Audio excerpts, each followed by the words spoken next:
For 20 years, he preached scripture with absolute certainty. He believed Jesus was exactly who religion said he was, and that the Anunnaki were only ancient myths. But the night an alien appeared, everything he thought he understood shattered. What it revealed wasn't doctrine or legend, it was the hidden architecture behind both. It showed that Jesus didn't come to build a religion, but to break a system engineered long before the Bible. A system the Anunnaki used to shape bodies, suppress memory, and limit human awakening. And the truth it exposed will challenge everything you believe about creation and consciousness. If you're ready to discover the forbidden link between Jesus, the Anunnaki, and the true origin of your consciousness, subscribe to the channel now and activate the notification bell. And if you want to go even deeper beyond doctrine, beyond mythology, beyond conditioning, steady your soul, because what happened next is where the real story begins. You are going to hear this as if someone is whispering it directly into your ear, because the truth hidden in this moment was never meant to be read like a story. It was meant to be felt. So, before anything begins, imagine yourself standing alone beneath a desert sky, the kind of silence where even the wind holds its breath. The sand is cold beneath your feet, the horizon is empty, and for a brief instant you believe you are completely alone in the universe. But you are not. Something ancient is watching you. It starts with a subtle vibration in the air, a quiet hum that feels more like your bones remembering a sound you have forgotten. Then, the stars above you seem to shift. Not twinkle, not dim. Shift. As if they are responding to something approaching from a place beyond distance. The air thickens with a tension you cannot describe, and you realize that this is no ordinary night. The atmosphere around you grows colder, your breath becoming visible even though this is a desert, and the temperature should not drop this fast. Something invisible is descending, and then the sky fractures. Not like lightning, not like a meteor, but like a sheet of glass, cracking from the pressure of something immense, pressing against it from the other side. A seam of white brilliance splits the heavens open, and a beam of structured light, impossibly straight and impossibly alive, carves down toward the earth. It does not illuminate the desert the way normal light would. It reorganizes it. Shadows bend in directions they should not bend. Colors appear that human eyes were not designed to see. And in that instant, you understand something with a clarity that does not feel like thought. It feels like memory. Someone has come, someone older than your species, older than your languages, older than the myths your ancestors carved into stone. A presence that does not simply observe you, but measures you. A presence that has traveled across ages to reveal a truth that has been buried for thousands of years. You try to breathe, but the air no longer behaves like air. It is charged, electric, pressing against your skin in a way that feels almost aware. The desert sand trembles beneath your feet. Far above, the fractured sky pulses like a heartbeat. And a realization dawns slowly, like a thought rising from the deep ocean of your subconscious. This is the night when an alien being will reveal a truth about Jesus and the Anunnaki that both religion and science have been terrified of. A truth so old it predates Scripture, so powerful it could rewrite the story of humanity. And you are standing at the threshold of it. What happens next is not an encounter, it is an awakening. Before the sky ever fractured, before the presence ever descended, there was a man whose entire life had been shaped by heaven, yet who no longer believed he would ever reach it. His name is not important yet. What matters is the quiet war that lived inside him. For more than 3 decades, he stood behind a pulpit every Sunday, speaking about Jesus with a conviction strong enough to steady the wavering and comfort the broken. His voice had baptized hundreds, married couples, buried elders, and filled countless rooms with sermons about salvation, eternity, and the kingdom of God. People saw a pastor, a guide, a man whose faith was unshakable. But inside, Far from the eyes of his congregation, his faith was splintering. It began with questions. Small ones at first. Questions that any curious theologian might ask while studying scripture late at night. Why do the earliest biblical passages resemble older Sumerian myths? Why do the names of angels echo the names of sky beings carved into clay tablets from Mesopotamia? Why do descriptions of heavenly chariots behave like machines, not metaphors? They were questions he never intended to share. Questions he scribbled in the margins of old Bibles, knowing no one would ever read them. But the questions grew. The deeper he dug into ancient Sumerian texts, the more unsettling the similarities became. Stories of beings descending from the heavens. Stories of knowledge given to mankind. Stories of genetic shaping, kingship bestowed from above, and gods who looked human yet towered in stature and power. And then there were the archaeological anomalies. Temples aligned with star systems no early civilization should have known. Stones cut with a precision modern machines still struggle to replicate. And imagery that clearly depicted beings the ancients described as Anunnaki. At first he dismissed it as coincidence. Cultures influence one another. Myths echo across time.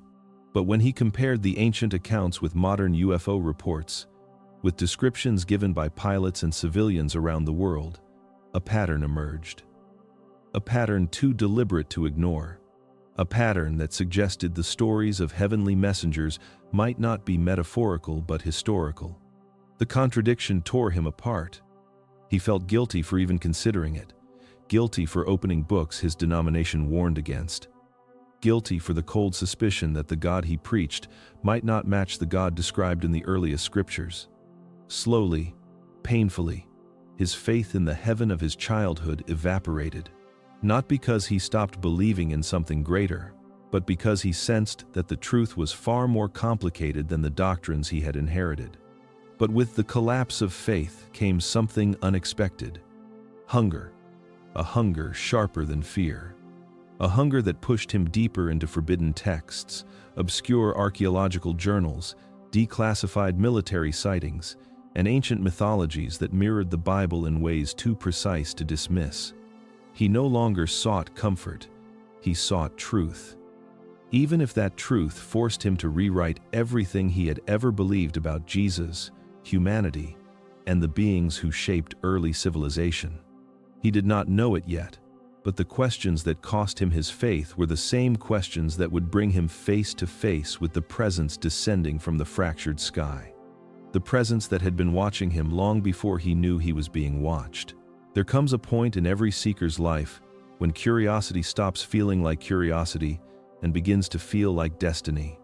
For him, that moment arrived late one winter night, long after his congregation had forgotten his name and long after he had abandoned the comfort of certainty. His small study was cluttered with books, maps, artifacts, and documents no pastor was ever meant to read. But he was no longer a pastor. He had become something else entirely. A man chasing the forbidden correlation that had gnawed at the edges of his mind for years. It began with ancient Sumerian tablets, clay inscriptions older than the Bible by millennia. They spoke of luminous beings descending from the heavens, beings called Anunnaki, who shaped early humanity. He traced their descriptions with trembling fingers, noticing details that felt disturbingly familiar. Heights, radiant appearances, teachings about morality and cosmic order, prophetic warnings. These were not the myths of primitive minds.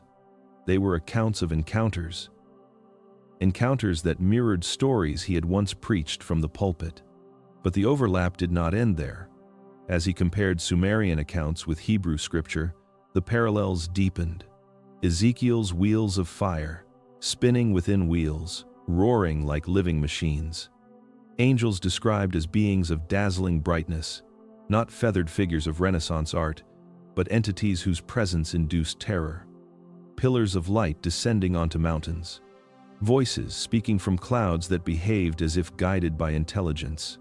It was all too familiar. He began to map the references on the wall. string connecting texts separated by cultures, eras, and continents. Sumerian myths beside Old Testament passages, Egyptian hieroglyphs beside early Christian symbols, Native American sky legends beside Tibetan manuscripts, and always, the same recurring figure, a descending being of light, a messenger from the heavens, a teacher who disrupts the world.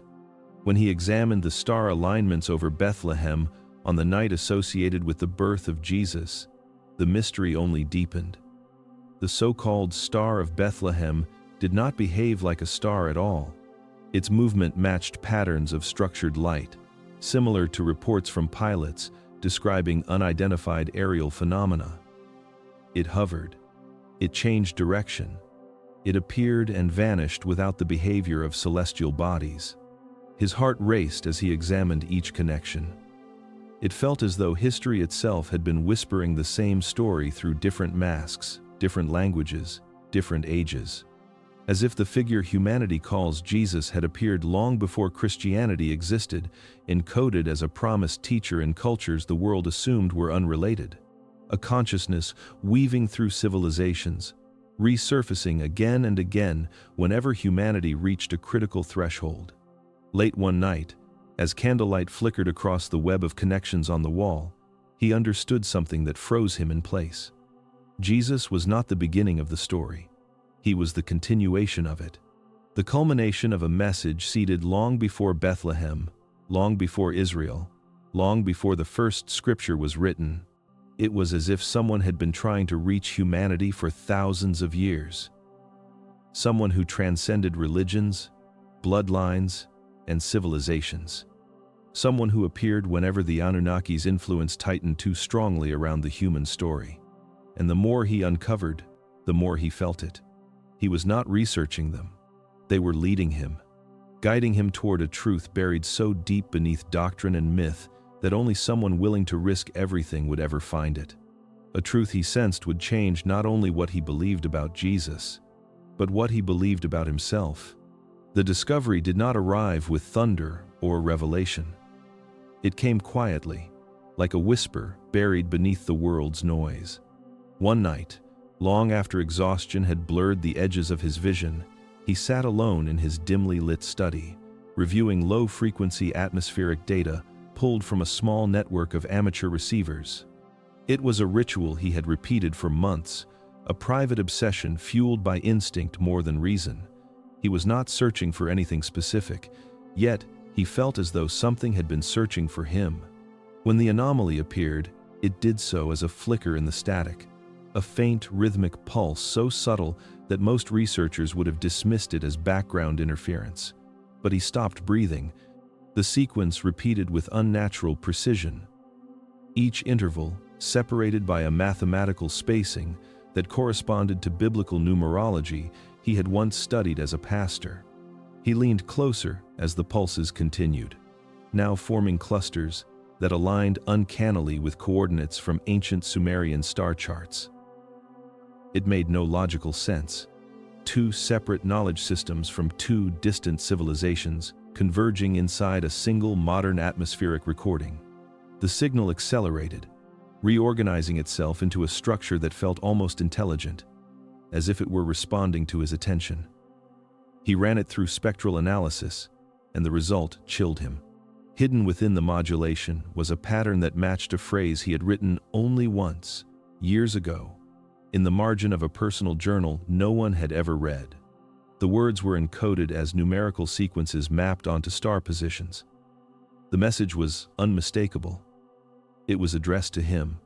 He replayed the signal again and again, each time feeling a growing certainty that the sender knew not only his research, but his doubts, fears, and the forbidden connections he had dared to uncover. Finally, the pulses slowed until they aligned into a simple repeating coordinate. A location deep in the desert where no towns, roads, or research stations existed.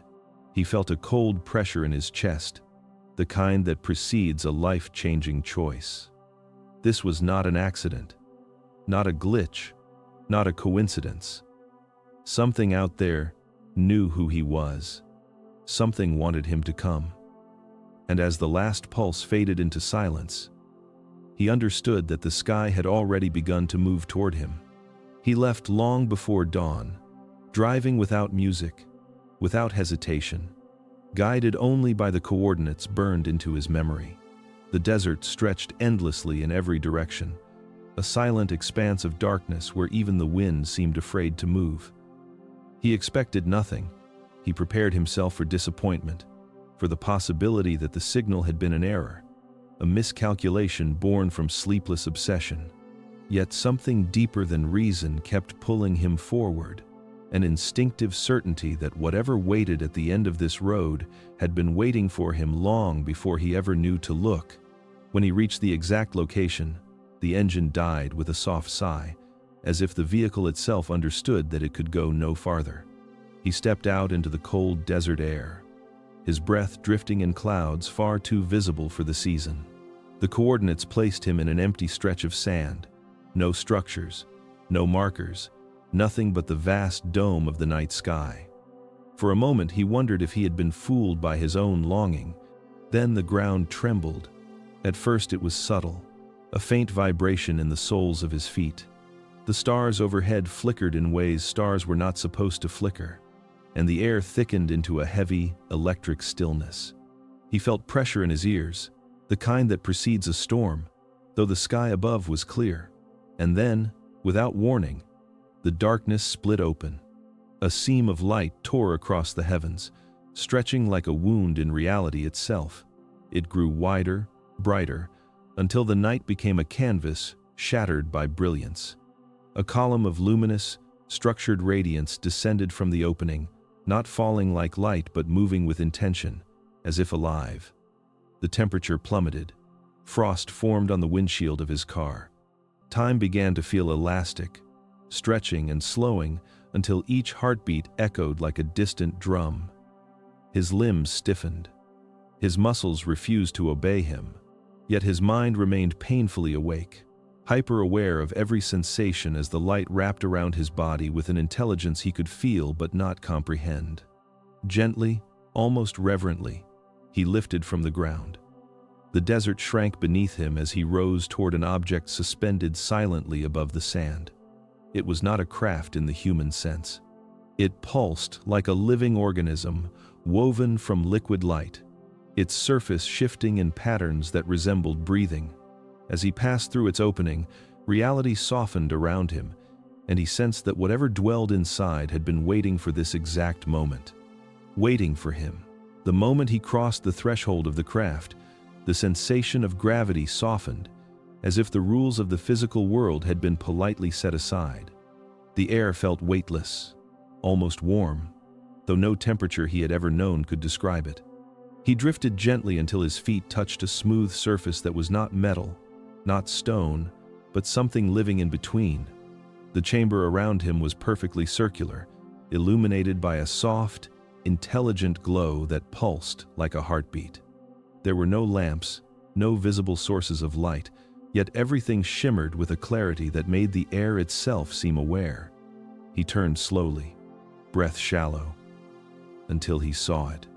The being stood at the far side of the chamber, tall and slender, its form graceful in a way that suggested both age and impossible precision. Its skin carried a pale luminescence, almost fluid, and its eyes were vast, dark, and deep enough to make him feel as though he were standing at the edge of an infinite ocean. Those eyes did not simply look at him. They scanned him, not physically but existentially, reflecting not his face but his memories, his fears, his hidden questions. One gaze and he felt stripped bare. The being did not walk. It glided forward with the silence of a thought, stopping only a few steps away. It did not open its mouth, yet a voice filled his mind, neither male nor female, neither loud nor soft. It was simply there, as familiar as his own inner voice but infinitely wiser. It spoke his full name with perfect clarity. It spoke of the faith he had lost, the prayers he had abandoned, and the sermons he had preached long after his belief had withered.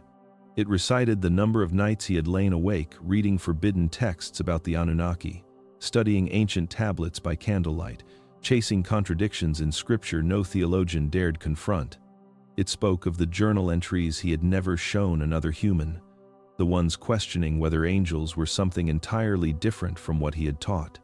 Then came the question, the forbidden one, the one he had whispered only once in his own mind, the night he realized his research had crossed a threshold he could never uncross. What if Jesus was never just from here? The words echoed inside him with a resonance that felt like truth rising from the center of his soul. The being's gaze softened, and he realized with chilling certainty that this entity had not only read his thoughts but had been following them long before this encounter. It knew him. It had always known him. And now, it was ready to tell him why. The chamber dimmed as if responding to an unseen command, and the soft glow of the walls shifted into a deep, resonant hum. Light gathered at the center of the room, swirling in slow spirals until it expanded outward, forming a vast holographic plane that wrapped around him like a living curtain. He felt no heat, no wind, yet the projection carried the weight of something ancient, something that remembered the world long before humans carved their first symbols into wet clay. The first images emerged like visions rising from the deep. He saw early Mesopotamia from a godlike vantage point, the cradle of civilization stretching beneath him in shades of gold and river blue. Small settlements clung to the banks of the Euphrates, primitive yet filled with a strange expectancy. As the landscape unfolded, monumental structures began to rise. Temples, ziggurats, stone platforms aligned with star clusters humans should not have been able to map. He felt his pulse quicken. He had studied these ruins for years, but never like this, never as a witness. Then the sky within the projection brightened. They descended. Tall, radiant beings with bodies that shimmered like polished stone and light interwoven with flesh. Their forms were humanoid but impossibly refined, as if sculpted by an intelligence that understood anatomy in ways human biology could never approach. The ancients had called them Anunnaki, not angels, not gods, but beings whose presence eclipsed everything around them. Their arrival sent waves of awe through the early humans below, who fell to their knees in reverence and terror. He watched as the luminous beings moved among the people, not as deities, but as architects. They taught agriculture by guiding trembling human hands to seeds and soil. They instructed early builders in mathematics, geometry, and celestial alignments. He saw them manipulating genetics, their fingers weaving light into the helixes of early humans, adjusting, refining, elevating. The process was delicate, meticulous, and administered with the clinical precision of scientists, not the benevolence of divine creators. Civilizations bloomed where they walked. Cities rose where they pointed. Kingship emerged not from divine revelation, but from structured hierarchy imposed by luminous beings who understood power far better than morality. Humanity worshipped them as gods, but the projection made the truth unmistakable. They accepted the worship because it served their designs. They were not creators of souls, only designers of bodies. Not gods in the eternal sense, but guardians of flesh and stone, shaping a world that was never fully theirs. As the last image faded, he stood trembling in the quiet chamber, understanding with terrifying clarity that the beings ancient humans worshipped were never the highest power. They were simply the first to arrive. The projection dissolved into darkness, leaving only the soft hum of the chamber and the presence of the being beside him. For a moment he wondered if the vision was complete, but then the air thickened again, and a new field of light began to expand. This time the images were not of ancient cities or towering beings. They were of structures far more intricate, far more delicate. Neurons, synapses, threads of light weaving through the architecture of the human brain. The being's voice entered his mind with a weight that felt older than the world itself. It revealed a truth the ancient tablets had never fully described. The Anunnaki had mastered matter so completely that sculpting genetic code was no more difficult for them than shaping clay was for early humans. They could alter bone density, enhance muscle fibers, amplify cognitive abilities, and modify instincts with exquisite precision. They understood how to build bodies, refine nervous systems, and engineer intelligence. They could create a creature capable of learning, adapting, and obeying. But there was a frontier they could not cross. They could not manufacture a soul. They could not create true self-awareness. The spark that asks why, the inner voice that questions purpose, the quiet knowing that recognizes itself as more than flesh. They could shape the brain, but the consciousness that animated it came from a source they could not touch. No matter how advanced their technology, the origin of awareness remained beyond their reach. They could design vessels, but not the essence that would inhabit them. He watched as the projection illustrated civilizations rising under Anunnaki guidance. Humans learned agriculture, astronomy, law, and architecture. They built temples and cities, obeyed hierarchies, and worshipped their luminous overseers as gods. For a time, the system worked flawlessly, a designed species serving its designers. But then something unexpected began to happen. Within the human mind, patterns emerged that the Anunnaki had never intended. Curiosity intensified. Intuition deepened. Creativity expanded beyond the frameworks they had established. Humans began to dream, to imagine, to rebel, to sense something greater than the beings who claimed to be their creators.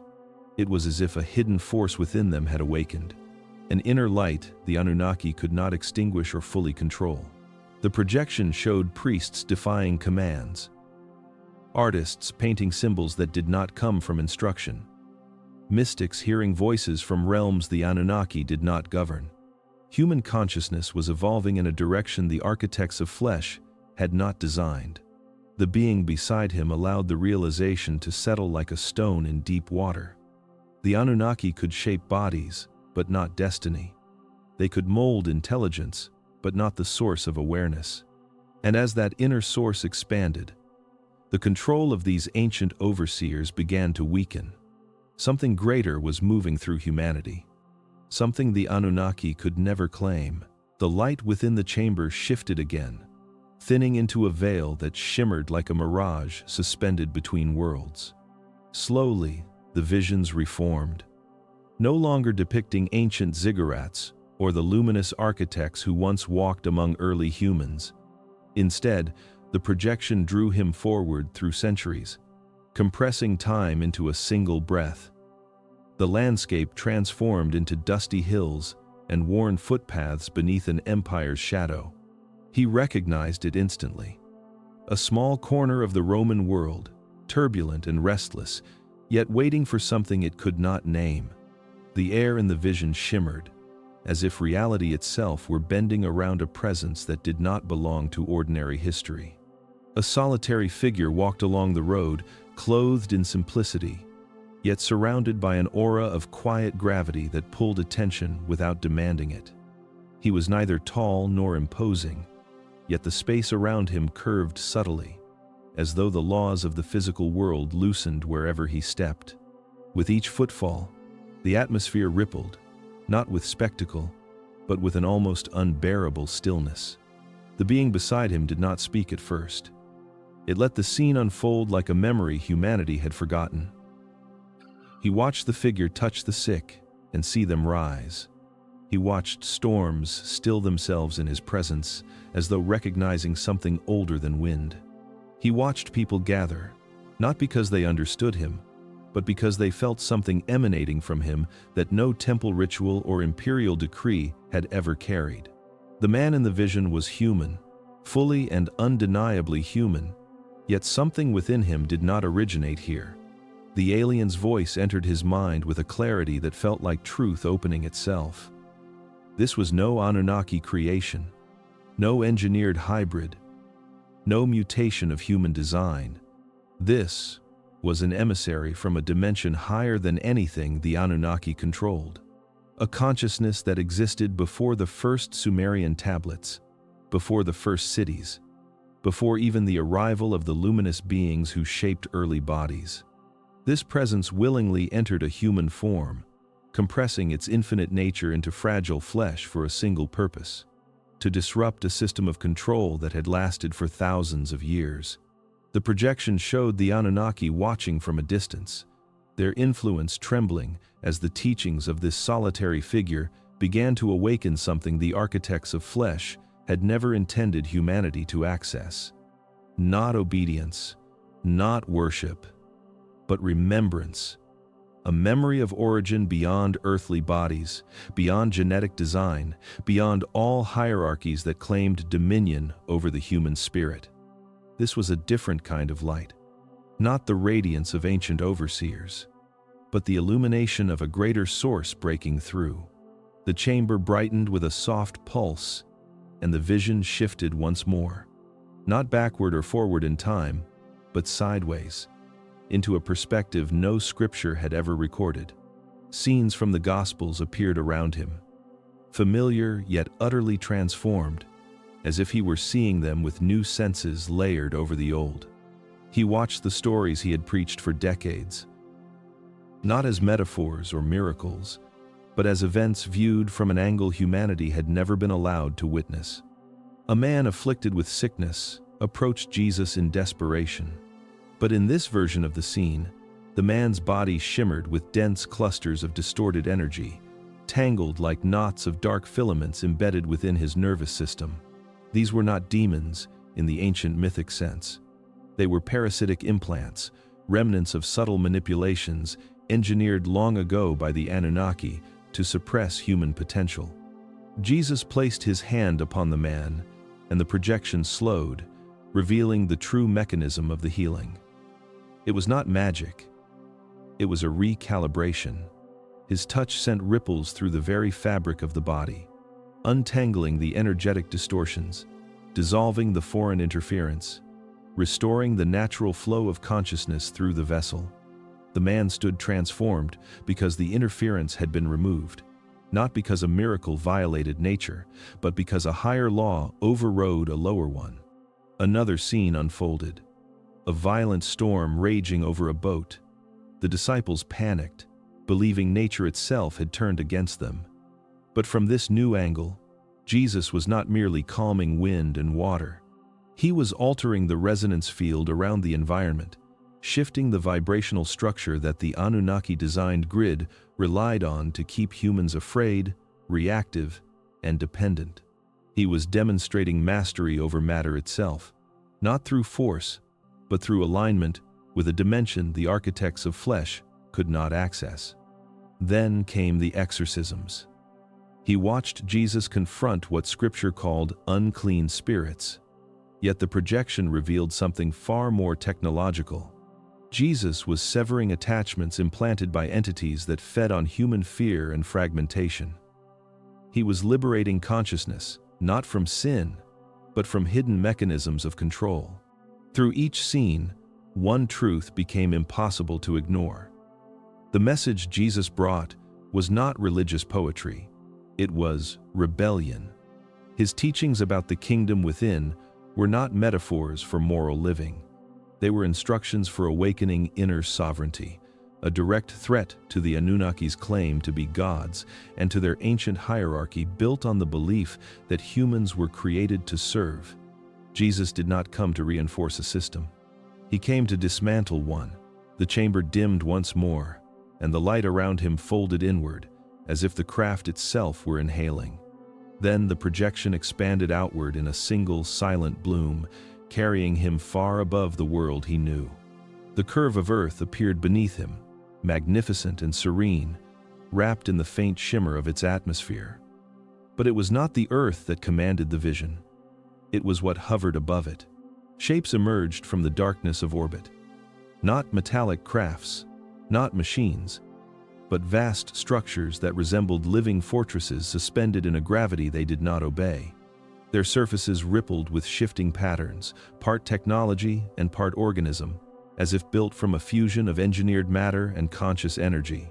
He felt immediately that these were not simple vessels but governing stations, hubs of authority for beings who had shaped human history without ever walking openly among its people. Inside one of these colossal forms, the vision carried him through a corridor of translucent walls that pulsed like veins illuminated from within. The scene opened into a great circular chamber where towering beings stood, arranged in a pattern that resembled both a council and a constellation. These were not the luminous guides from ancient Sumerian memory. These were older, heavier in presence, their bodies adorned with subtle markings that denoted rank and lineage. Their eyes gleamed with intellect sharpened over millennia. Yet beneath that brilliance lay something colder: calculation, dominion, fear. Their voices did not sound through the air. They vibrated as thought, sharp and resonant, crossing the chamber like lightning. He understood them not because he knew their language, but because the projection translated intention directly into awareness. They were discussing the one who walked the dusty roads of the Roman province, the one whose presence bent reality in ways their designs had never accounted for, the one humans called Jesus. A faction of the council argued with relentless intensity. They insisted that the human vessel should be terminated immediately. To them, he was a destabilizing anomaly, a rogue consciousness from a realm beyond their dimensional control. They saw him as a threat to their ancient system, a breach in the architecture they had spent thousands of years constructing. The sooner he was removed, the sooner equilibrium could be restored. Another faction countered with equal force. They warned that eliminating him carried risks they could not predict. His consciousness did not originate within the spectrum they understood. It belonged to a dimension higher than their own, a place they referred to not with words but with a symbol that radiated awe and restrained dread. Termination, they argued, might not silence him but amplify him, turning his departure into a signal strong enough to awaken humanity far faster than his teachings alone. He watched as models formed in the center of the chamber. They were crude attempts to simulate outcomes, projections of timelines branching from different interventions. Some showed civilizations collapsing. Some showed humanity slipping free of the Anunnaki influence entirely. Some showed ripples through dimensions the council could not measure. Every model ended with uncertainty, and for beings who prided themselves on absolute control, uncertainty was intolerable. The council fractured, unable to reach a consensus. They recognized that Jesus was not bound by the same laws as their creations. His origin placed him outside their jurisdiction, his consciousness operating on frequencies their instruments could not map. He was the variable their system had never prepared for, the anomaly that threatened to unravel the narrative they wrote for humanity. At the edge of the chamber, one figure stood silent, its presence darker and more ancient than the rest. When it finally spoke, the others fell quiet. Its message was simple. They would allow the timeline to proceed. They would observe. They would nudge from shadows when necessary. But they would not intervene prematurely. They feared that force would only reveal their existence to those they had worked so hard to reshape into obedient myths. The projection faded slowly, leaving him staring at the empty air of the craft, his heart pounding with the knowledge of what he had just witnessed. Jesus had not been feared because he preached compassion. He had been feared because he bypassed every mechanism of control the Anunnaki had ever built. And somewhere in the silent expanse above Earth, a council of ancient beings had watched the rise of a light they could neither extinguish nor understand. The vision shifted again, drawing him downward from the cold expanse of orbit and into a moment humanity believed it understood. He saw a hill outside the city, dust blowing across the ground, crowds pressing forward with a mix of grief and fury. He knew the scene well, too well. He had preached about it from pulpits, illustrated it with scripture, woven it into sermons about sacrifice and redemption. But what unfolded before him now was not the version he had memorized. It was not the version preserved by religion. It was the version the world was never meant to see. The alien allowed the vision to deepen until the physical world peeled back like a thin veil. Behind the familiar tableau, another layer emerged, one that glowed with energies and structures invisible to ordinary human sight. Threads of luminous geometry stretched through the air, forming an intricate lattice around the man at the center of the scene. The wooden beams were only the surface. Beneath them pulsed a field designed long before Rome existed, a frequency grid embedded into the fabric of the human dimension. This was no ordinary execution. It was containment. The alien's voice entered his mind, not with emotion, but with the clarity of a scientist explaining a mechanism. The crucifixion had been engineered by more than political tensions or religious fears. It was orchestrated through subtle influence exerted on those in power by Anunnaki factions desperate to stop the awakening initiated by the emissary.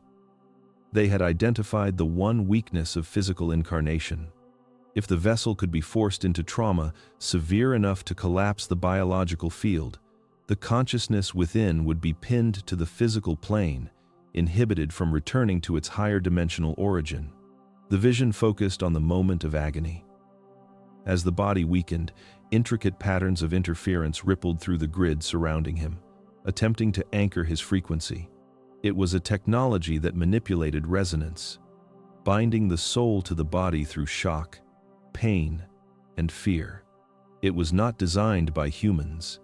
It was built by beings terrified of what would happen if the emissary completed his mission. But something unexpected occurred. Instead of trapping his consciousness, the collapse of the physical body triggered a different reaction.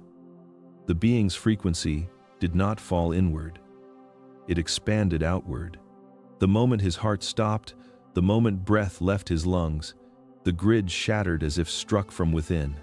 A surge of light erupted from the dying vessel, not upward or outward, but in every direction simultaneously, crossing realms and dimensions like a shock wave of remembrance. The alien showed how the surge traveled. It moved through the human collective unconscious, igniting dormant memory in thousands who were not present. It pulsed through dimensional layers unreachable by Anunnaki systems, broadcasting a signal that declared not death, but liberation. The crucifixion did not contain him. It amplified him. It multiplied him. The Romans saw a man die. Humanity saw a man rise. But the council above Earth saw something far more catastrophic. They saw a system failing. For by forcing the death of his physical body, they had activated the protocol he came to initiate. His consciousness unfurled into a form they could not intercept, imprinting his frequency into the human soul itself. From that moment forward, anyone who sought inward, anyone who questioned, anyone who touched the quiet place within their being would find a fragment of the same light waiting. He watched the vision fade, trembling at the realization. The crucifixion was not the victory of control. It was the moment control was lost forever. The chamber brightened with a pulse so gentle it felt like a breath passing through the walls. The previous vision dissolved into darkness, and for a moment he floated in a silence that felt impossibly ancient. Then the light returned, gathering itself into a new tableau that shimmered like a memory carved into the fabric of existence. He knew instantly what moment he was being shown, yet nothing about it resembled the images he had carried in his mind for years. There were no painted angels, no stained glass radiance, no dramatic gestures. Instead, the alien revealed the resurrection as something far more intricate, far more intentional, and far more terrifying to the beings who had sought to contain him. The scene opened inside a dim stone chamber. The human body lay motionless, bloodied and broken, yet surrounded by a glow invisible to ordinary eyes. He watched the air vibrate with layered harmonics, resonance patterns shifting like ripples beneath the surface of a still pond. This was no passive corpse awaiting divine intervention. It was a vessel undergoing recalibration. The alien's voice entered his mind with the weight of a truth withheld from humanity for thousands of years. Resurrection, it explained, was not a miracle in the sense humans had been taught. It was a protocol, a demonstration of a universal law the Anunnaki had spent entire epochs hiding from the species they engineered. The law was simple. Consciousness is not bound to matter. Death is not an ending but a transition between frequencies. What humans call dying is merely the loosening of the body's tether to its animating source. The vision deepened. He watched the moment consciousness separated from the physical shell. It rose like a filament of light, expanding into a form too luminous to be contained in a single dimension. The body remained still, empty yet not abandoned. Then, with a precision that defied every biological limitation, the luminous form contracted again. It re-entered the body gently, as if stepping back into a garment that had been deliberately shed and now reclaimed. Nothing about the process resembled fantasy. It was physics, but of a kind the Anunnaki had never mastered. They understood genetics, energy manipulation, and dimensional architecture, but they did not comprehend the origin of the soul. They could construct vessels, but not animate them. They could manipulate bodies, but not govern consciousness. And what they feared most was any being who could prove this truth within the physical domain. Jesus did exactly that. He demonstrated, openly and irrefutably, that a consciousness connected to a higher dimension could exit and re-enter a biological form at will. To humans, this appeared miraculous. To the Anunnaki, it was catastrophic. It exposed the fatal flaw in their entire system of control. Their hierarchy relied on the belief that death was final, that the body was the totality of existence, that humans were fragile and dependent. But the resurrection shattered that narrative. It showed that the architects of flesh had no authority over the source of awareness itself. The alien let the final vision settle. The stone chamber emptying of light, the body rising, the laws of mortality bending. This was not a divine exception granted to one man. It was a revelation meant for all of humanity, a reminder of what they truly were, a reminder the Anunnaki had never intended them to discover. The chamber darkened until the walls seemed to dissolve, leaving him suspended in a vast, weightless void. Then, slowly, the darkness thickened into shapes, outlines, and shadows, as if history itself were assembling around him. The alien did not speak at first. It allowed the vision to build, to breathe, to reveal itself in a way that felt more like recollection than observation.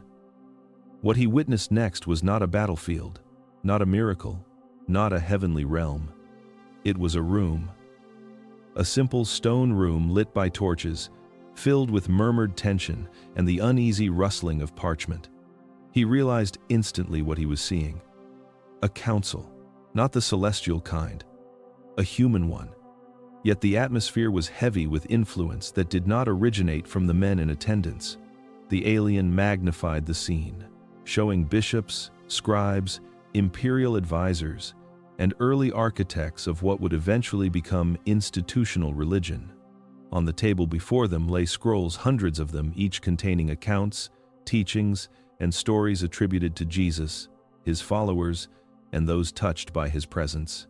Some scrolls glowed with faint, golden resonance, as if containing fragments of higher truth. Those were the ones that troubled the council most. He heard whispered debates, not about whether the teachings were true, but about whether they were safe. Anything that spoke of the soul's pre-existence caused immediate discomfort. Texts that suggested the divine source lived within each human were marked with discrete strokes of red ink.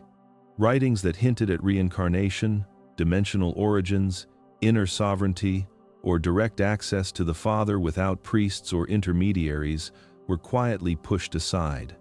The alien paused the vision long enough for him to feel the weight of what was unfolding. These were not random omissions. They were strategic. The scene shifted. Moving through time, he watched emperors entering private chambers, consulting with religious elites who understood that controlling belief meant controlling populations. He saw scrolls burned in piles so large the smoke blackened the sky.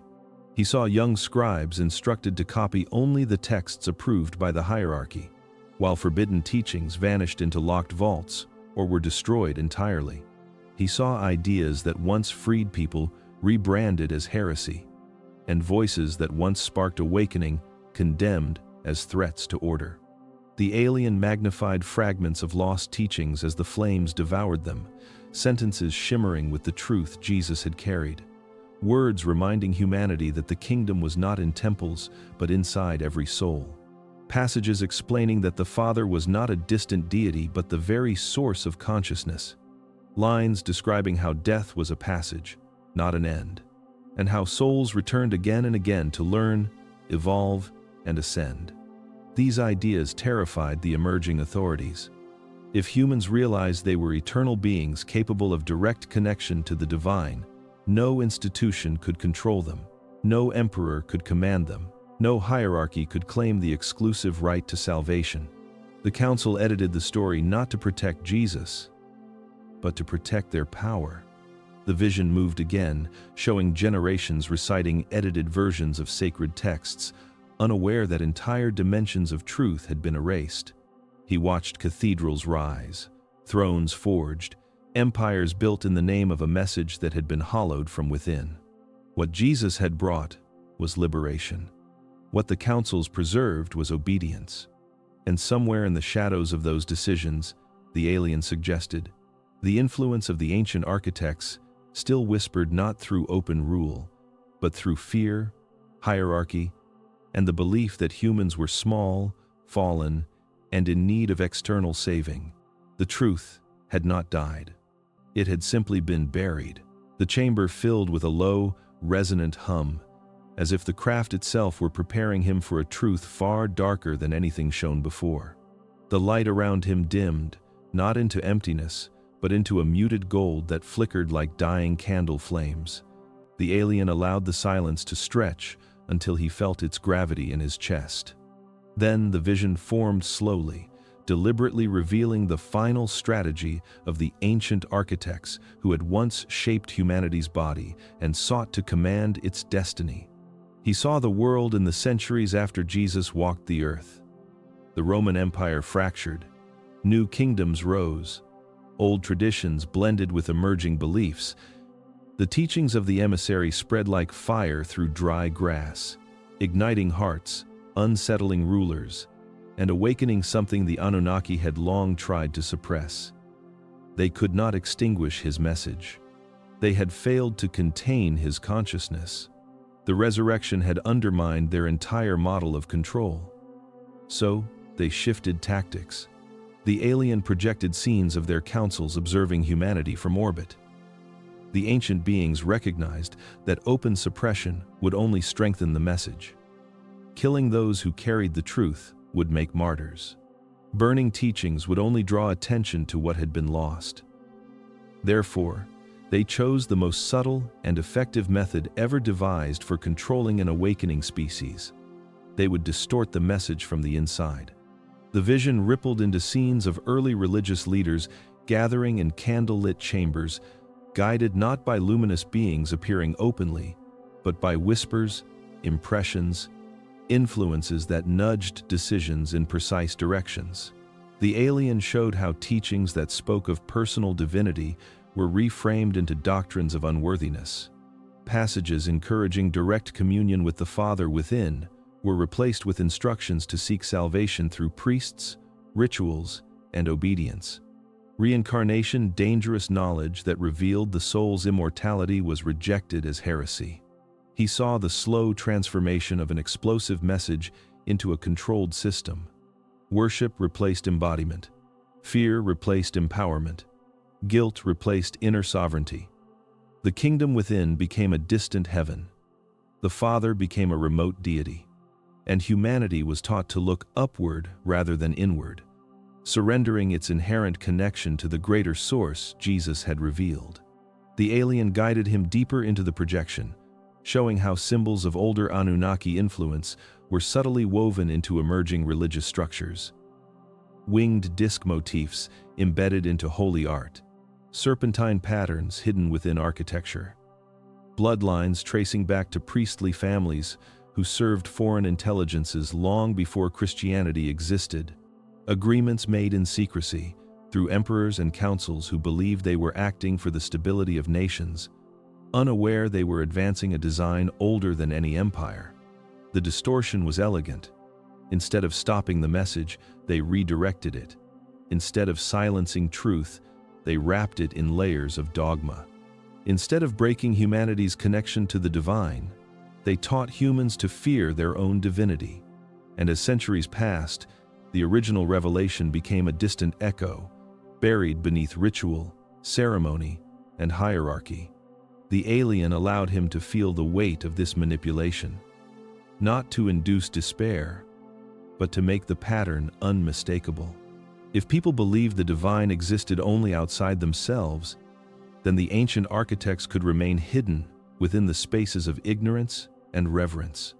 If humans depended on intermediaries for salvation, then no one would question who first installed those intermediaries. If the soul feared punishment, it would never dare remember its origin. The truth Jesus brought, that every human carries the same divine source he embodied, became the greatest threat to those who once shaped humanity. And so it became the truth most deeply buried. The projection faded, leaving him trembling not from fear, but from recognition. Distortion, not force, had been the final weapon. And for millennia, it had worked. The light inside the chamber softened until it resembled the glow of an ancient lantern, flickering with a warmth that belied the enormity of what it was about to reveal. The alien did not speak. Instead, it allowed the walls themselves to become the storyteller. Layers of imagery unfolded, not as separate scenes, but as a single, continuous thread woven through thousands of years of human history. It felt less like watching something new and more like remembering something forgotten. The first images rose from the floor like mist. Sumerian tablets, cracked with age yet vibrating with uncanny precision, displayed carvings of towering beings descending from the sky. Their helmets resembled modern depictions of extraterrestrial visitors. Their proportions matched the luminous figures he had already seen in earlier visions. The writing, though ancient, translated in glowing letters beneath the carvings, those who from the heavens came to earth. He had read these texts before in dusty academic volumes, but seeing them animated, contextualized, and alive revealed a correlation he had never admitted to himself. These tablets were not mythology, they were documentation. The next layer of the vision drifted upward, showing a map of Earth overlaid with constellations. Sacred sites around the world lit up one by one.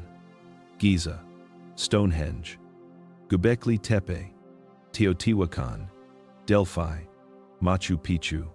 Each monument aligned with specific star systems at precise epochs, forming geometric patterns that no primitive culture should have been able to calculate.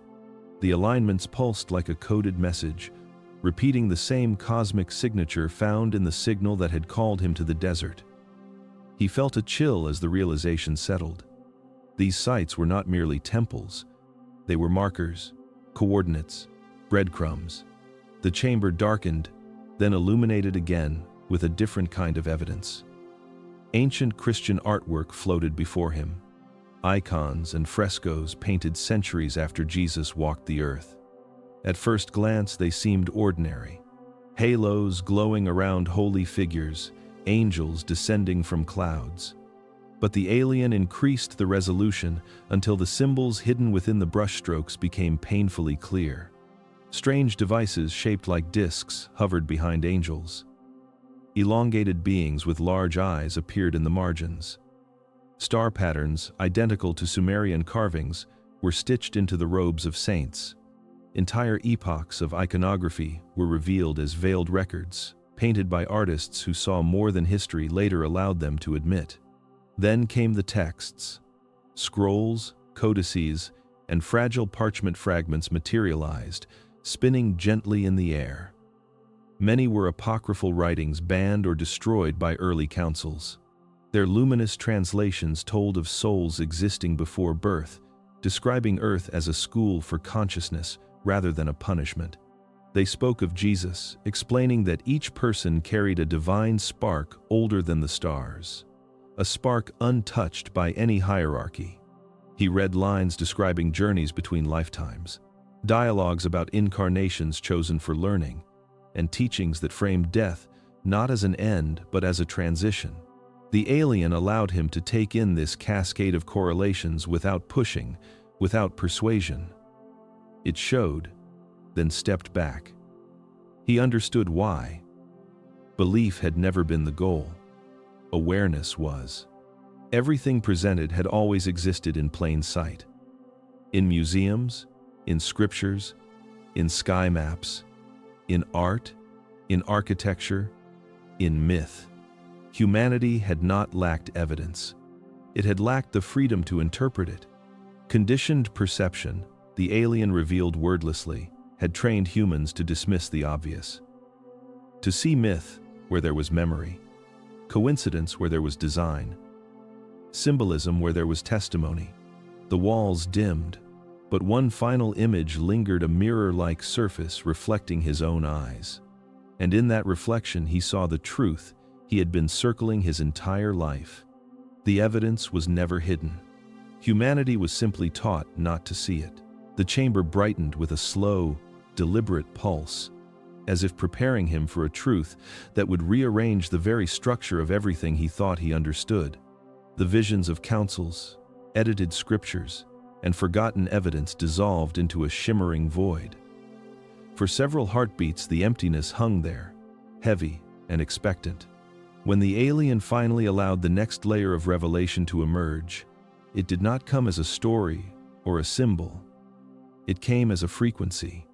A low vibration filled the chamber, permeating his bones, his breath, his thoughts. It was not sound. It was something older, something that felt like the heartbeat of a cosmic engine. Only when the frequency stabilized did the alien speak. This time the voice carried no distance, no separation. It resonated inside him like a memory awakening. Jesus had not come to create a religion. He had come to dismantle a system. The vision erupted around him. He saw Earth overlaid with an intricate energetic grid, a lattice woven by Anunnaki influence over thousands of years. It pulsed with patterns designed to suppress awareness, to keep human consciousness confined within narrow bands of perception. The grid fed on emotional turbulence, fear, guilt, shame, division, turning human life into a subtle form of energetic extraction. The alien let him feel the grid's weight, its pressure, its quiet suffocation. Then, the scene shifted. Into that grid stepped a solitary figure walking dusty roads beneath a Roman sky. Yet now he saw him differently. Not as a teacher, not as a martyr, not as the gentle figure immortalized in paintings. He saw him as a disruptor, a force calibrated to vibrate beyond the frequency fence, to destabilize the architecture built to restrain human potential. The alien showed him the parables again, stripped of their soft religious framing. Each was a coded key, not moral lessons, but metaphysical instructions designed to ignite dormant memory. Every phrase about the kingdom within was a strike against the belief that divinity lived only outside the self. Every act of healing was a demonstration of what consciousness could do when freed from Anunnaki limitations.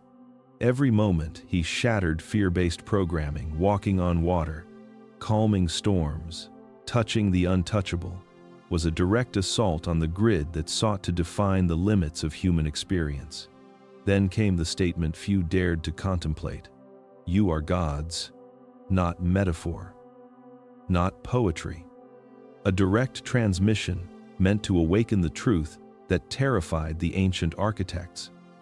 Humans were not mere creations. They were containers for a consciousness older than the Anunnaki themselves. The emissary had come to remind them. The vision intensified. He saw the crucifixion again, not the brutality, but the energy.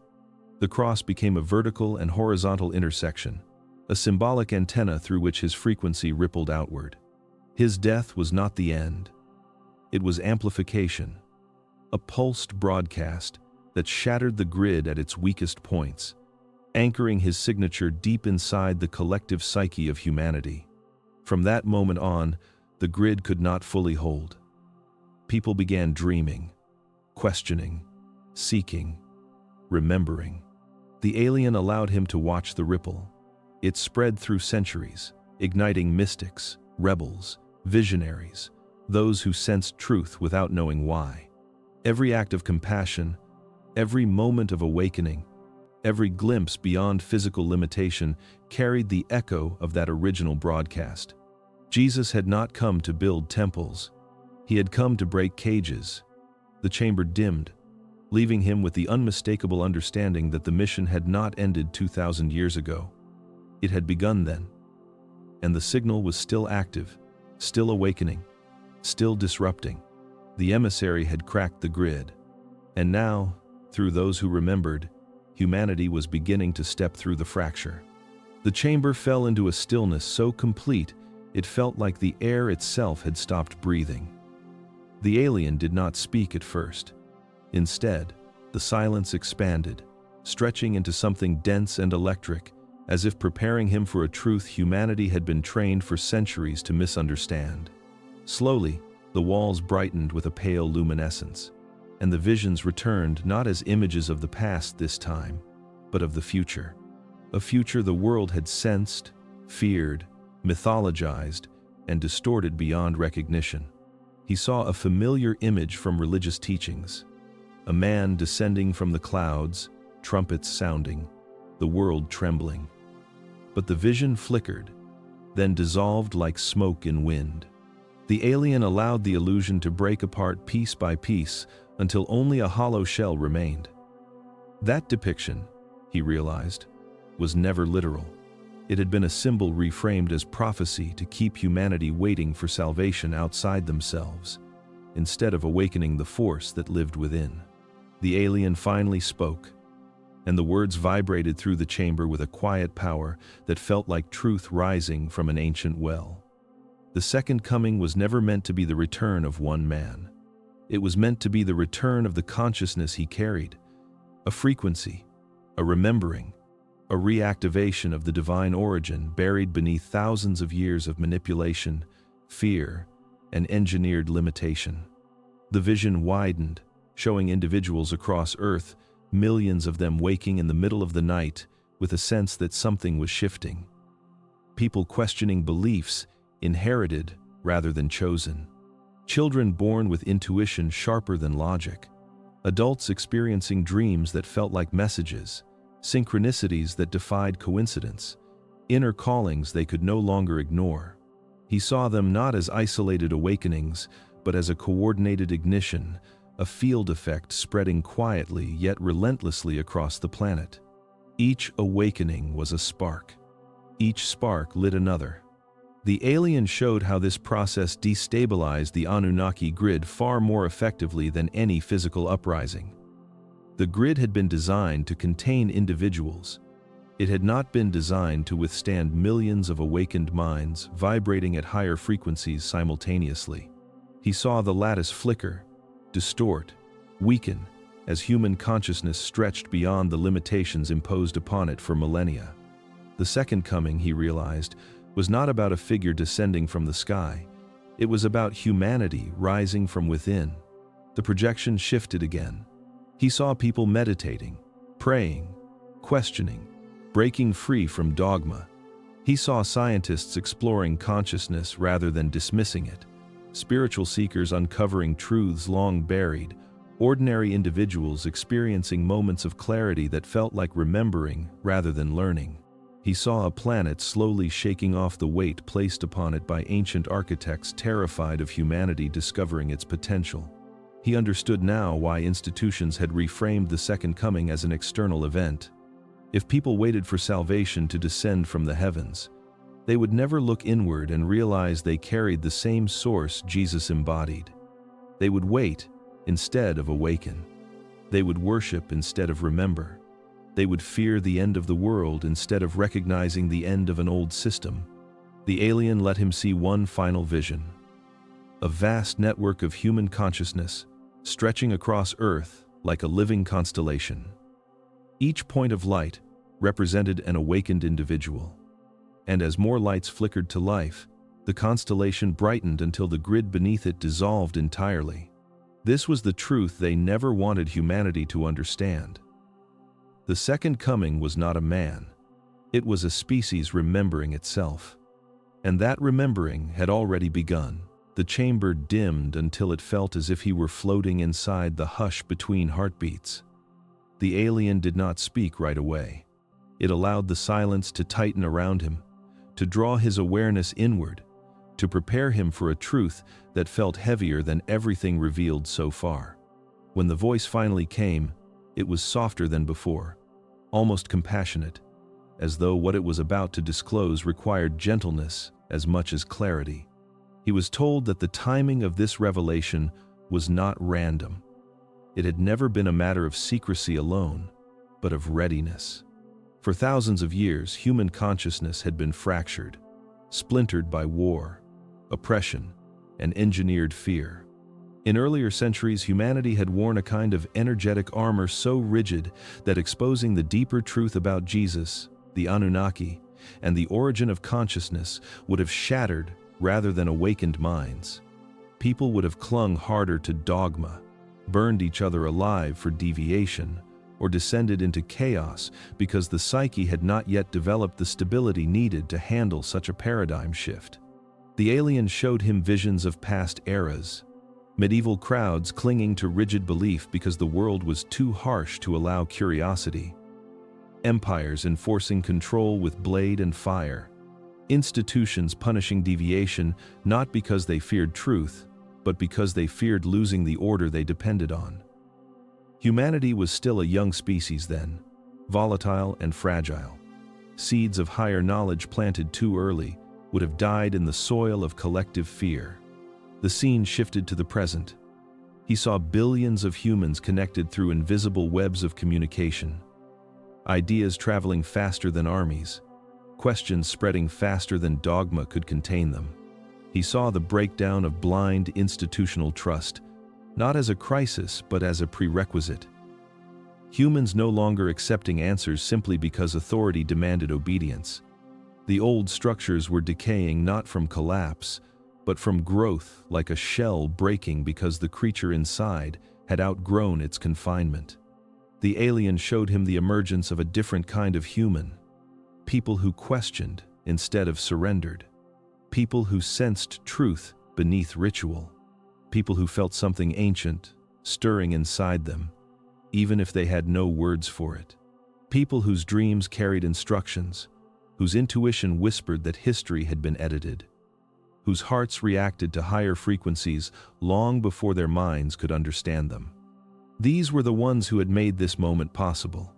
The alien explained that revelations of this magnitude are never delivered to civilizations in infancy. They are given when enough individuals can hold the truth without falling into fear or fanaticism. Enough souls were now remembering who they were before they incarnated. Enough people were waking from the spell of separation. Enough minds had developed resilience, curiosity, and inner silence. And enough hearts had become brave enough to handle the forbidden link between the emissary, the ancient architects, and the source consciousness that exists beyond both. He saw that the knowledge was not being forced upon him. It was being offered because he represented the threshold, one of many now capable of carrying the vibration without distortion. The alien reminded him that awakening is never granted. It is recognized. It arrives only when the inner signal matches the outer revelation. The chamber brightened once more, and he felt the truth settle into him like a final piece sliding into place. He was allowed to hear this now because humanity had crossed a line, not of technology, but of consciousness. The fear era was ending. The remembering era had begun, and he was part of the generation destined to receive what earlier ages could not bear. The chamber shifted once more, but this time the light did not form visions immediately. Instead, it hovered around him like a question waiting to be asked.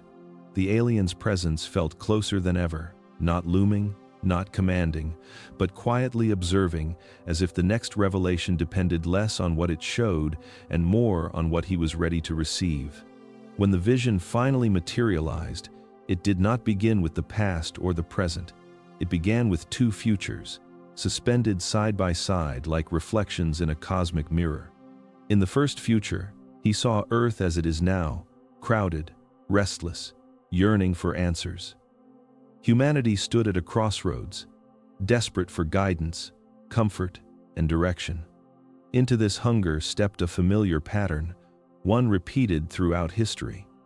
People looked upward again, toward religion, toward saviors, toward leaders promising rescue, toward angels, extraterrestrials, and celestial beings. Hope rising from outside the self. Salvation always descending from another realm. The alien allowed him to feel the emotional gravity of this timeline, the relief of surrender, the comfort of worship, the safety of believing someone else held the map. But beneath that comfort he sensed something else. Dependency. Stagnation. A subtle paralysis, where humanity remained forever waiting, never becoming. In this future, the grid, though weakened, lingered as a ghostly imprint, feeding on the idea that the divine is separate, distant, unreachable, except through intermediaries. People knelt before altars, not realizing they were bowing to versions of the very control systems Jesus had come to dismantle. Even when the intentions were noble, the outcome was the same. Humans outsourcing their power, mistaking devotion for awakening, mistaking worship for evolution. The second future rose beside it like a sunrise breaking through storm clouds. This one felt different before he even saw it. The air vibrated as though 1,000 hearts beat in unison. In this future, humans did not look upward, they looked inward. Not in isolation, but in recognition. They felt the same source Jesus spoke of, not as theology, but as lived truth. He saw individuals remembering that the spark within them was not symbolic but literal, a fragment of the same consciousness Jesus embodied. In this timeline, Earth was not waiting for a savior, it was becoming one. He watched as ordinary people began accessing states of clarity, intuition, and connection that surpassed anything taught in modern systems. Children displayed gifts, once dismissed as myth. Adults experienced inner awakenings that rewove their identity from the inside out. Communities formed around presence rather than doctrine, exploration rather than obedience. The grid dissolved completely because no force could contain millions of sovereign minds vibrating at frequencies beyond its reach. The alien showed these futures without judgment, without insistence. Only when the visions faded did it speak, its voice resonating not as instruction but as remembrance. Non-human intelligences, it explained, can guide, illuminate, and assist. They can offer perspective and reveal history. They can remind humanity of the larger cosmic story. But there is one thing they cannot do, and must never attempt. They cannot replace the inner Christ consciousness that every human carries. To do so would repeat the very mistake that allowed ancient systems of control to take root. Jesus came to ignite, not to be idolized. To awaken, not to be worshipped. To show humanity what it already was, not to become a singular exception. His message was a mirror, not a throne. The alien let this truth settle into him like a seed with its sprout already forming. The choice was not between religion and disbelief, between divine intervention and abandonment. The real choice was far older, far simpler. Worship, or remember. Humanity could kneel before borrowed power, or rise into the truth of its own origin. And for the first time since the emissary walked the earth, the species had reached a level of consciousness where the choice could finally be made with clarity rather than fear. The future would depend on which one humanity embraced. The descent was so gentle that he did not realize the craft was lowering him until his feet felt the grit of desert sand again. The night was unchanged. The stars still burned cold and distant. The wind still curled across the dunes in thin streams of dust. Yet something inside him had shifted so violently that the world felt unfamiliar, as if he had stepped back into a version of Earth that no longer matched the frequency of the being he had become. The alien craft dissolved into the air without sound, without flare, leaving no mark except the tremor in his chest and the echo of truths that could unravel the foundation of human identity. He stood alone on the desert floor, hands trembling, breath broken, as though his body struggled to contain what his consciousness now held. The sky looked the same, but he could not unsee the grid beneath it. He could not forget the fracture in the firmament where the light had opened. He could not return to the man who once doubted everything beyond Scripture and dismissed everything within it. He had seen too much. He had remembered too much. And knowledge like this was not harmless. It was dangerous. The alien had not warned him about the cost. It hadn't needed to. He felt it instantly. The truth he carried would not be welcomed by the world he was returning to. Religious believers would call it blasphemy. Materialist skeptics would call it delusion. Institutions built on obedience and hierarchy would feel exposed. Scholars would attack his credibility. Communities would ostracize him. Friends would distance themselves. He could almost hear the ridicule waiting for him, the judgment forming like shadows behind every conversation he would try to have. He looked around the desert as if expecting a sign, something to help him decide whether the truth he carried was meant to be spoken or guarded. But the silence gave him nothing. Only the weight of the decision pressed against his mind. He tasted fear, real, primal fear, not of death but of social annihilation. Reputation was a fragile currency in the world he came from. To lose it meant losing the life connected to it. He imagined the headlines, the whispers, the accusations. He imagined the institutions he had trusted turning against him. He imagined becoming an exile in his own world. For a moment he considered burying everything, pretending the encounter never happened, convincing himself it had been a delusion brought on by exhaustion and isolation. He could return to his home, hide the trembling in his hands, and force himself back into the familiar patterns of an ordinary life. The world would remain unchanged. He would remain safe. But the moment he entertained the thought, a wave of guilt washed through him. He saw the two futures the alien had revealed. He felt the pulse of the second coming rising inside humanity. He sensed the fracture in the ancient grid widening with every awakened mind. And he knew that silence was its own kind of betrayal, not to the alien, not even to Jesus, but to the millions of people sensing a truth they had no words for. He sank to his knees in the sand, overwhelmed not by fear but by responsibility. He had been shown a truth that did not belong to him alone, a truth that belonged to humanity, a truth that could liberate minds conditioned for centuries to kneel, a truth that could ignite the remembrance Jesus had once tried to awaken. He rose to his feet slowly, the desert wind curling around him like a whispered encouragement. He did not know how he would speak or where he would begin. He only knew that silence was no longer an option. He had returned with a dangerous truth, and danger was the proof that the world needed it. He did not speak for several days after the encounter, not because he doubted what he had seen, but because he feared the world that would hear it. The truth lived inside him like a burning coal, glowing hotter each hour he tried to smother it. His sleep fractured into restless fragments. His pulse quickened whenever he opened a book, a laptop, or even a blank page. The knowing pressed against him from the inside, demanding expression, demanding release. He began small, quietly, carefully. A close friend asked why he seemed different. He answered with a story, not the full truth, but a parable wrapped in a disguise. He spoke of ancient beings who shaped bodies, but not souls. He spoke of a teacher who arrived to disrupt their influence. He spoke of a frequency that had once cracked the sky. His friend listened, uncertain but intrigued. The reaction gave him courage. It confirmed what the alien had implied. Humanity was no longer as fragile as it used to be. He shared again, with another friend, then another. Each time he shaped the revelation as narrative rather than doctrine, knowing that a story enters the mind through softer doors.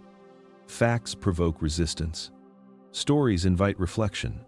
He watched people lean in when he spoke, not because they believed everything, but because something in them recognized the vibration beneath the words. Soon, private conversations were not enough. The truth felt too large to remain confined to living rooms, late-night talks, or whispered confessions. He created an account under a pseudonym and began posting fragments online. Not declarations, not claims of contact, but carefully layered chapters of a larger mythos. He spoke of Sumerian tablets depicting luminous beings descending from the heavens. He spoke of Jesus as an emissary from a dimension untouched by Anunnaki influence. He spoke of the difference between shaping a body and awakening a soul. He described the ancient grid as a frequency fence, and Christ consciousness as the key capable of dissolving it. The responses were mixed: curiosity, skepticism, fascination, anger, wonder. Yet buried among them were messages that startled him. People wrote that they had dreamed of similar beings, that they had felt something change in the sky years ago, that they sensed Jesus had come for a reason beyond religion, beyond empire, beyond salvation framed through fear. Some said they had always suspected that humanity was older than history and younger than memory. Others admitted that his words felt like remembering. Encouraged, he began creating long-form videos where he narrated everything as if it were fiction, though every word carried the gravity of lived experience. He spoke plainly yet poetically, weaving archaeology, theology, and cosmic history into a cohesive thread. He explained how Rome feared Jesus politically and how the temple feared him spiritually, but above both, an unseen hierarchy feared him existentially, not because he opposed power, but because he exposed its illusion. He described Jesus not as a divine exception, but as a mirror, a reminder, a disruptor whose presence destabilized systems far older than human civilization. He explained that the Anunnaki shaped the physical vessel, refining neural architecture through millennia. But they could not touch the soul. They could not engineer divinity. They could not control the consciousness that entered the body when the vessel was finally ready. He watched the world react. Some mocked him. Some worshipped him. Some called him a prophet. Others called him insane. But most simply listened, not with blind acceptance, but with a hunger that told him humanity was feeling something stir beneath the noise of daily life. Each video reached deeper. Each story pulled another thread from the tapestry of the old narrative. He knew the institutions that once guarded belief and skepticism alike would eventually notice. He knew resistance would come. Yet the more he shared, the more he understood the alien's message. This truth was no longer his burden. It was humanity's inheritance. And the telling of it was the first spark of the awakening to come. If you have made it to this moment, if you are still here listening, something inside you has already begun to move. You feel it, don't you? A subtle stirring beneath the surface of your thoughts. A vibration in the quiet spaces of your mind. It is not excitement. It is not fear. It is recognition. The story you have followed is not just a narrative. It is a mirror. And what you feel rising inside you right now is not curiosity. It is memory. The chamber, the visions, the alien, the ancient architects, the emissary who shattered their design. These are not just fragments of someone else's experience. They are the echoes of a truth your soul has spent lifetimes trying to remember. As the final words of this story form around you, the fourth wall dissolves completely. The narrator is no longer speaking to a character. He is speaking to you, and not to your mind, but to the deeper part beneath your thoughts. The part that knew this truth long before you were born. He asks you a question now, and you feel it land with weight. Who benefits from you believing you are small? Who benefits from a humanity that doubts its own origin? Who profits from guilt, fear, unworthiness, and the belief that salvation must come from somewhere other than within? Who gains when you kneel before systems that were never meant to contain your consciousness? And on the other side of that question lies its counterpart. Who benefits when you remember? When you question the stories you inherited, when you see religion not as a prison, but as a translation of something much older, when you understand that the emissary who walked dusty roads under Roman rule did not come to be worshipped, but to awaken something already inside you, the narrator lets the silence stretch. He wants you to feel the difference, to sense the shift that happens when you imagine Jesus not as a distant, unreachable figure beyond your world, but as a being who came to demonstrate who you already are beneath the conditioning. His miracles were not meant to declare his superiority. They were blueprints. His message was not meant to elevate him. It was meant to elevate you. His resurrection was not a divine exception. It was a revelation of the law that applies to all consciousness. The alien did not appear to replace your faith. It appeared to remind you why faith was ever necessary. Not faith in institutions. Not faith in temples. Not faith in gods who require intermediaries, but faith in the spark inside you, the same spark the emissary embodied, the same spark no Anunnaki genetic strategy could extinguish. The narrator invites you to consider one final truth, one that hums beneath the entire story. You were not created by the Anunnaki. They shaped the vessel. They adjusted the architecture. They engineered a body suitable for a planetary environment. But the soul inside that body does not belong to them. It does not originate from their dimension. It cannot be controlled by their grids. And it cannot be contained by any story meant to keep you small. Your consciousness comes from a place they cannot reach. And that is what they feared. That is what Jesus came to remind humanity of. That is what the alien echoed in its revelations. And that is what this story has been quietly awakening inside you from the first moment you heard it. The finale is not a call to worship extraterrestrials. It is not a call to kneel before ancient beings. It is not even a call to return to Jesus as a religious figure. It is an invitation to embody the consciousness he carried, to remember the dimension you came from, to recognize the ancient heritage behind your awareness, and to see the Anunnaki not as gods, but as characters powerful, yes, but not divine in a far larger cosmic narrative your soul chose to enter. The story ends not with a command, but with a whisper. A whisper that feels less like instruction and more like recognition. You are not small. You are not owned. You are not a mistake. You are not a servant of ancient architects.